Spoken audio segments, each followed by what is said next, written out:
afternoon and welcome to the latest episode of Play Print21, the weekly video news bulletin for the Australia and New Zealand print industry.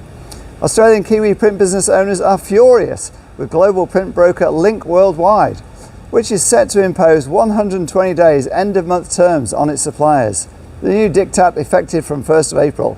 Link has just sent an email to its suppliers, including Australian New Zealand printers, which says due to its strong revenue growth trajectory, it is standardising its payment terms across all entities worldwide to 120 days from the end of the month, as part of its new Supplier Growth Partnership, its SGP.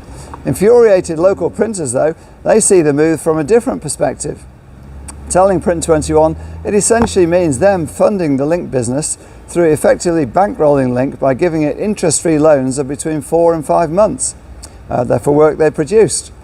Link is dangling a carrot of extra revenue for suppliers, saying it is prioritising higher spend allocation, claiming the new SGP will drive revenue growth opportunities for those supply partners who are engaged with it on its optimal commercial terms.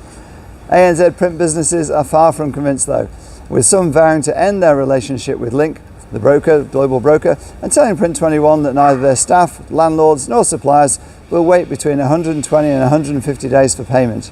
Industry Employers Group Visual Media Association is now going to develop an industry standard terms and conditions for its members to provide brokers and customers that demand extended terms. Kelly Northwood, CEO of VMA, said, "If we have a unified standard that print businesses abide by, it will be beneficial to all." She said this is not the first time proposed procurement practices from brokers or customers have veered away from the reality of business. She said it's a long way from best practice and would impact the whole supply chain negatively.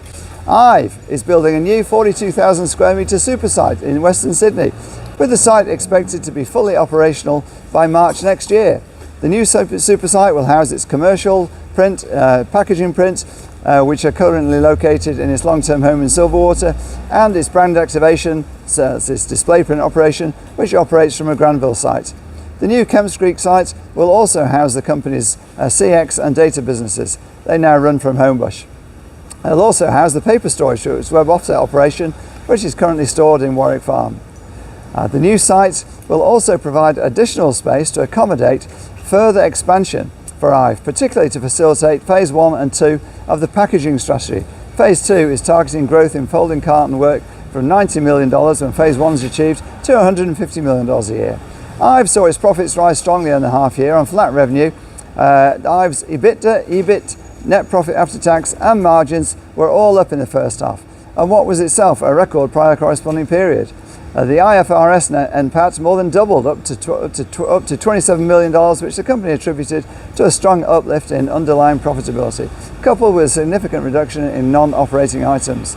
Sales revenue was up a smidgen on the same period last year, rising by 0.4% to $508 million in the 6 months.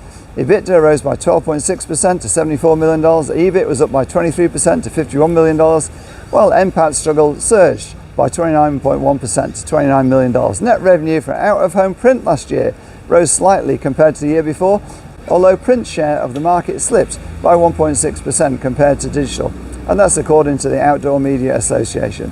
Net spend on outdoor print last year was $322 million. That's up by $6 million compared to $316 million the year before, on the market share of 24.8% compared to 26.4% for 2023. Entries are open for the refreshed National Print Awards, with the industry's Night of Night, the award ceremony set to take place on Thursday, 22nd of May at Pack Print in Sydney. It will be the 40th iteration of the industry's awards and will run under the theme of Elevate and Celebrate. Visual Media Association says the awards will honour the innovation, craftsmanship and achievements that continue to define the Australian print industry. The call for entries, categories and entry tool are all now open. Members of the Visual Media Association will be provided with 50% discounts on entries and 25% off tickets to the gala event in May. Entry to the National Print Awards this time around is by direct entry. The state pikers are not running. All entries are to be lodged online via the awards portal. VMA has published an entry guide also on the awards portal.